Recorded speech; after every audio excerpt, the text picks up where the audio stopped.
जातवेदो महामहः जातवेदो सोमवारातिवेदः तिवेदः शरणपशदुर्गाश्वदावेन सिद्धं तामद्विवन्नां तसां निरन्तिं वैरचिं कर्मफलदिष्टां दुर्गां देवीं कुंचलमुपजे सितरसितरसे नमः अग्नित्मपारयानव्यो अस्मान् स्वस्तिर्भवति दुर्गा विश्वादिनः विश्वरूपीर्भव लोकायशम्यो विश्वादिन दुर्गः जानभिर्द्रवात्मनस्तात् शरणपशदुर्गाक्षक्षामद् तज्ञाशनमिदान्तरस्तनस्तच्च स्वं च गोवीर्यसंसज्जरमानसविष्णुवैष्णव सर्वमङ्गलमाङ्गल्ये शिवे सर्वार्थसाधिके शरण्ये त्र्यम्बके गौरी नारायण नमोऽस्तुते।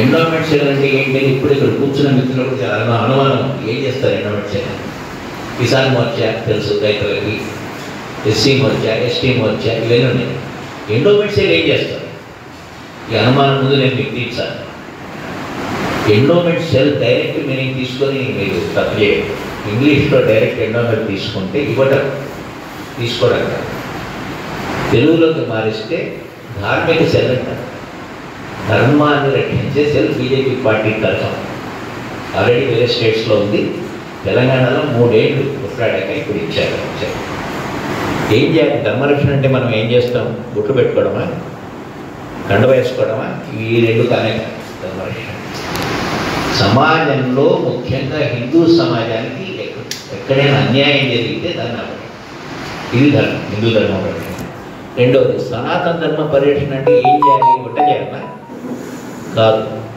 సనాతన ధర్మం పరిరక్షించడం అంటే సనాతన ధర్మానికి ప్రతీకలైన దేవాలయాలు మఠాలు వాటి ఆస్తులు వాటి పద్ధతులు వీటన్నిటిని మనం రక్షించాలి తర్వాత మతాంతర వివాహాలను అడ్డుకోవాలి ఇవన్నీ చేసే గురుతర బాధ్యత ఎండోమెంట్ సెల్ అందువల్ల చాలామంది బీజేపీ పార్టీలోనే ఎండోమెంట్ సెల్ ఏం చేస్తుంది అన్నది మేము చేసి చూపించాం అంటే మన సంస్కారం ఎట్లా ఉంటుందంటే పివి నరసింహారావు గారికి భారతరత్న ఇస్తే మొట్టమొదటి ఫంక్షన్ బీజేపీ స్టేట్ పార్టీ ఆఫీస్లో జరిగింది అది సంస్కారం బీజేపీ తర్వాత వారి సమాధి బదిలీ చేశారు తర్వాత చాలా ప్లాట్ఫామ్స్ అని ఇది బీజేపీ కార్యకర్తలకు ఉండే సంస్కారం ముందుగా ఈ సమావేశానికి వారి విలువైన సమయం ఇచ్చి వెచ్చించి మనకు సహకరించేదానికి జిల్లా అధ్యక్షుడు దినేష్ గారికి ప్రత్యేకంగా ధన్యవాదాలు వారి సహకారంతో వారి గైడెన్స్లో నిజామాబాద్ జిల్లా ఎండోమెంట్ సెల్లో సభ్యులైన మనం అందరం కలిసి పనిచేసి ఎందుకు పెట్టాము ఇవాళ సమావేశం అంటే సదస్యత అభియాన్ జరుగుతుంది దేశవ్యాప్తంగా బీజేపీలో పాత మెంబర్షిప్లన్నీ క్యాన్సల్ అయిపోయినాయి ఇప్పుడు మోడీ గారితో సహా దినేష్ అన్నతో సహా అందరూ కొత్తగా మెంబర్షిప్ తీసుకోవాలి ఈ మెంబర్షిప్ బీజేపీ గొప్పతనం ఏంటంటే వేరే పార్టీలలో మెంబర్షిప్ డ్రైవ్ వాడు కూడా చేస్తారు గల్లీ లీడర్కు బుక్ ఇచ్చేసి డబ్బులు కట్టి పేరు రాసేయంటారు ఆ పేరు రాసిన వాళ్ళు సభ్యులు ఉంటారు బీజేపీ అట్లా కాదు సభ్యత్వం ఉచితం డబ్బులు ఏమక్కర్లేదు సిస్టమ్ మోసం చేసే సిస్టమ్ లేదు ప్రతి వాళ్ళ స్మార్ట్ ఫోన్ నుంచి వాళ్ళతోనే చెప్పారు మీరు సభ్యులై వాళ్ళతో చెప్పారు ఇంత మంచి డెవలప్మెంట్ చేశారు ఇవన్నీ చేశాక కూడా మనకు 150 అనుమానాలు ఉంటాయి ఎట్లా చెప్పారు నాకేంటి ఉంటుంది కదా క్వశ్చన్ ఎవరు ఉంటుంది నాకేం వస్తుంది 100 ఆర్డినరీ మెంబర్షిప్ చేసిన వాళ్ళకే బీజేపీ పార్టీ యాక్టివ్ మెంబర్షిప్ చేసుకున్నారా 100 మామూలు మెంబర్షిప్ చేస్తే యాక్టివ్ మెంబర్షిప్ ఏంటంటే మీరు 100 రూపాయలు కట్టాలి కడితే మీకు పార్టీ కార్యక్రమాలు అందరి ద్వారా అన్నీ తెలుస్తాయి జిల్లా కమిటీ ద్వారా మిమ్మల్ని గుర్తిస్తుంది పార్టీ इसकी जो एक प्रमुख अंग है धार्मिक सेल, इसके लिए यहाँ पर एकत्रित हुए। इसका उद्देश्य अभी निरंजन जी ने सभी को बताया और मैं आशा करती हूँ कि हम सब लोग चाहे कितने भी बिजी हो, धर्म के लिए, अपने समाज के लिए, देश के लिए, हमारे सनातन धर्म के लिए आगे आए और सदस्यता में हमारा सहयोग दे। ये सभी से मैं विनती करती हूँ और जितना हो सके उतना हमारा योगदान इसमें दें। इन सब के लिए हमको जितनी कोशिश हम कर सकते हैं, जितना भी हम प्रयत्न कर सकते हैं, हमको करना चाहिए, क्योंकि प्रयत्नांति परमेश्वर, उस पर मैं विश्वास करती हूँ। इसीलिए सभी से आग्रह करती हूँ कि जितना हो सके हमको अपनी इस सदस्यता के लिए आगे आकर सभी को जोड़ना चाहिए। भारत माता की जय। जय श्री राम। धन्यवाद। जय श्री राम। अगर अजय जी अगर आज्ञा दिए तो मैं अटल बिहारी वाजपेयी को नमन कर देते हुए उनकी ये कविता आपके सामने रखने की अनुमति चाहता हूँ। आज्ञा है।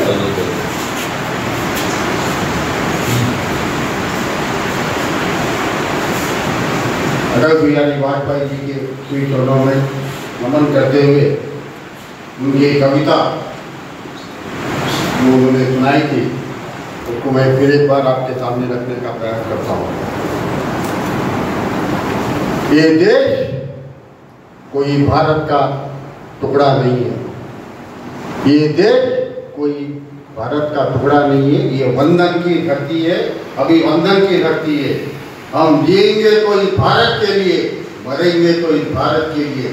मरने के बाद भी गंगा नदी में बहती में हमारे यात्रियों को कान लगाकर सुनेगा तो एक ही आवाज आएगी, भारत माता की, भारत माता की, भारत माता की। इस विषय पे बात करने के लिए हमारे नेता जी आपको सुनाएंगे। मैं केवल इतना ही चाहता हूँ कि हमारी सदस्यता इतनी मजबूत हो ताकि हम हमारे आदरणीय प्रधानमंत्री जी को मजबूत करने के लिए अपने प्रयास करें।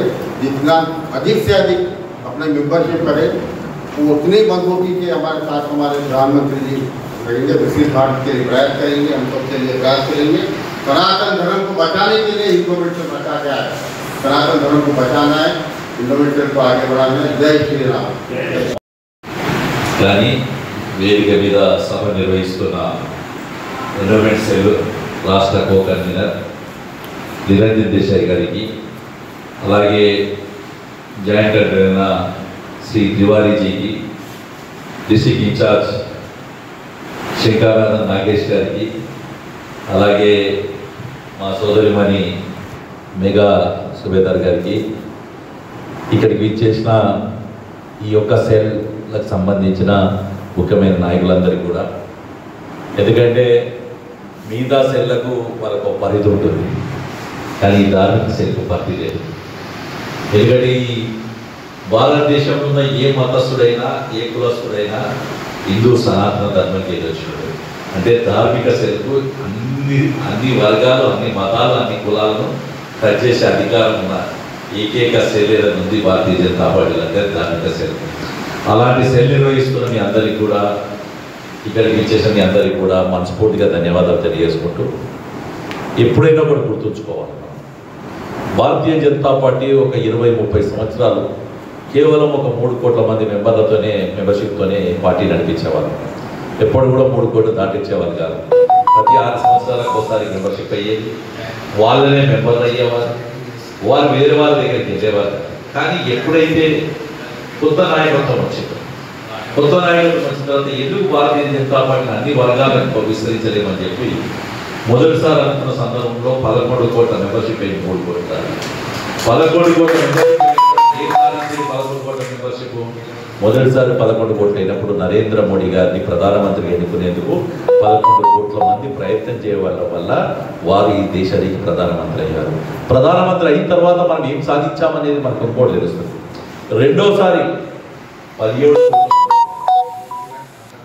మొన్న 18 కోట్ల మంది మనకి మెంబర్షిప్ అయ్యారు. ఈ 3 సందర్భాలు కూడా, ఎందుకంటే 17 కోట్లు అయిన సందర్భంలో 2 సార్లు ఎలక్షన్ జరిగింది, 11 కోట్లు అయినప్పుడు మొదటిసారి ఎలక్షన్ జరిగింది, 17 కోట్లలో 2 సార్లు ఎలక్షన్ జరిగింది. ఇప్పుడు ఆ 17 కోట్ల మంది 24 కోట్ల ఓట్లను తీసుకొచ్చి ఓటేపేయడం జరిగింది. కాబట్టి చాలామంది అడుగుతారు, అన్నా మా గ్రామంలో అంత తీస్తే 200 ఇళ్ళు ఉన్నాయి, మీరు 200 మెంబర్షిప్ చెప్పమంటారు ఏంటి అని అడుగుతారు. మెంబర్ అనగానే ఇల్లు కాదు, మన కుటుంబ సభ్యులు కూడా. చాలామంది నేను బీజేపీలో ఇంతకుముందు చూసేవాళ్ళని, వాళ్ళు బీజేపీలో తిరిగేవాళ్ళు, కానీ వారి ఇంట్లో వాళ్ళు వేరే పార్టీలకు ఓటేసేవాళ్ళు. మన మార్పు అనేది మన ఇంటి నుంచే మొదలు కావాలి. మార్పు అనేది మన నుంచే మొదలు కావాలి. మన ఇంట్లో వాళ్ళు కన్విన్స్ చేసుకున్న రోజే మనని ప్రాంతాన్ని కన్విన్స్ చేయగలుగుతాం, దేశాన్ని కన్విన్స్ చేయగలుగుతాం. కాబట్టి నేను అడిగేది ఏంటంటే, ధార్మిక సేవకు ఇచ్చిన టార్గెట్ ఏదైతే ఉందో 50,000, మన దగ్గర నియోజకవర్గానికి ఒక 1000, ఇక్కడ ఈ ప్రాంతంలో మన 5 నియోజకవర్గాలు ఉన్నాయి. వారికి ఇచ్చిన ధార్మిక సేవలు హైదరాబాద్ తర్వాత అత్యధికంగా హిందూ సమాజం సనాతన ధర్మం బతుకున్న జిల్లా ఏదైనా ఉందంటే నిజామాబాద్ జిల్లా, ఇందూరు జిల్లా. భాగ్యనగరం తర్వాత ఇందూరు జిల్లాకి అదృష్టం ఉంది. కాబట్టి నేను చెప్పేది ఏంటంటే, ఇక్కడ కూడా ప్రతి నియోజకవర్గంలో ఒక 1000 మంది, ఎవరో 1000 మంది అని కానీ అంత ఫోటోలు దిగి సెల్ఫీలు దిగి బయటపెట్టాల్సిన అవసరం లేదు. ధార్మికంగా ముఖ్యంగా నేను ధార్మిక సెల్వాళ్ళకి విజ్ఞప్తి చేస్తున్నాను. మగవాళ్ళు ఏ రకంగానే చేస్తున్నారు, మహిళల్లో అత్యధికంగా దేవుడి మీద భక్తితో ఉండేది, మన ధర్మాన్ని పరిరక్షిస్తుంది. మన సనాతన ధర్మం ఈరోజు కూడా మగవాళ్ళు ఇలా వినాయక చవితి అయింది కాబట్టి రోడ్ల మీద కనబడుతున్నాం మనం, లేదు ఇంకో సందర్భం ఇంకో అయితే. కానీ మహిళ ఇంటి బాధ్యత మొత్తం నిర్వహిస్తూ పూజ గదిలో దేవుడిని మన కోసం, సమాజం కోసం, అందరి కోసం కోరుకునేది మహిళా శక్తి. కాబట్టి ధార్మిక సెల్ వాళ్ళు మీకు ఇచ్చిన టార్గెట్లో ఎక్కువ పర్సెంట్ మహిళలు చేర్పించి ఈ యొక్క సెల్ యొక్క కార్యక్రమంతో పాటు రేపు భవిష్యత్తులో ఇలా 15 మందో 20 మందో కూర్చుండొచ్చు. రేపు భవిష్యత్తు ధార్మిక సెల్ మీటింగ్ పెడితే ఈ ఆలు కూడా సరిపోవద్దు, కాలం కూడా ఫంక్షన్ మీటింగ్ పెట్టే పరిస్థితి రావాలి. మొట్టమొదటి జిల్లా నిరంజన్ జిల్లా అడుగుతున్నాను, మీటింగ్లు అయినాయి సార్ ఇంకేముంది జిల్లాలో?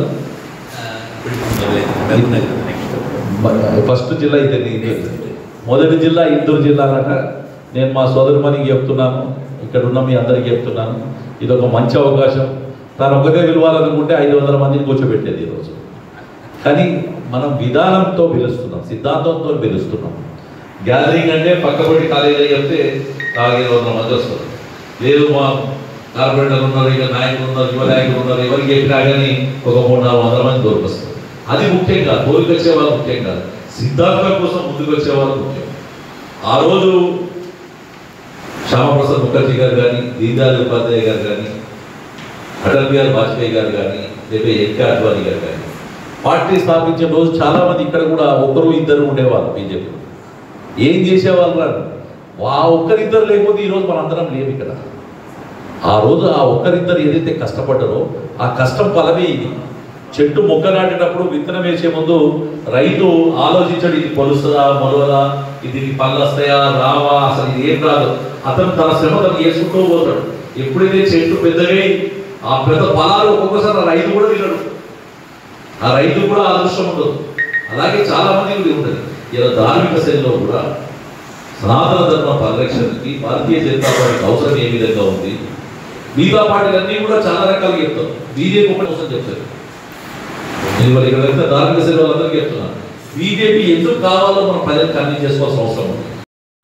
మన వాళ్ళు మన స్నేహితులే ఉంటారు, బంధువులే ఉంటారు, మన రిలేషన్లో చాలా మంది కూడా ఉంటారు.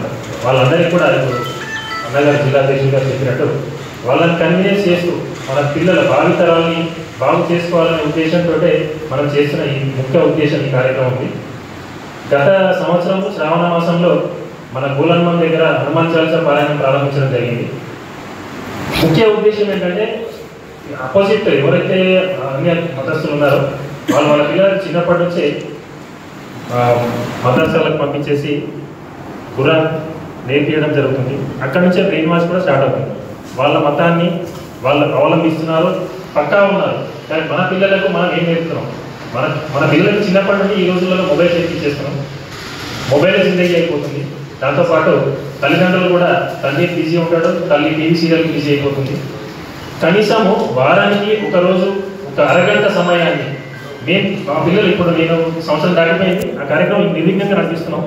అలాగే మీ అందరికి కూడా రిక్వెస్ట్ చేసేది ఏంటంటే, మీ దగ్గరలో ఉన్న మీ బంధువులు, మిత్రులు ఎవరినైనా పర్వాలేదు దగ్గరలో ఉన్న ఆలయాలలో ఖచ్చితంగా డైలీ రోజు కాకపోయినా శనివారం ఒక అరగంట సమయాన్ని సాయంత్రం, ఎందుకంటే తెల్లారితే సెలవు ఉంటుంది సండే కాబట్టి, పిల్లలకు హోంవర్క్ ఉన్నా తెల్లారి చేసుకుంటారు కాబట్టి ఆ సమయాన్ని ఒక అరగంట తీసుకొని హనుమాన్ చాలీసా పారాయణం చేస్తూ అలవాటు చేస్తుంటే పిల్లలకి భావితరాల పిల్లల మొబైల్ని కొంచెం దూరం చేసే ప్రయత్నం చేయడంలో ఒక వారానికి ఒక అరగంట సమయం తీసుకునేటట్టు మనం అందరం కూడా ప్రయత్నం చేసి ఈ ధార్మిక శైలి ఇంకొంచెం మన వంతు ప్రయత్నంగా స్టెప్ బై స్టెప్ ఒక్కొక్క అడుగు ఒక్కసారి అయితే మనం ఏం చేయలేకపోతాం.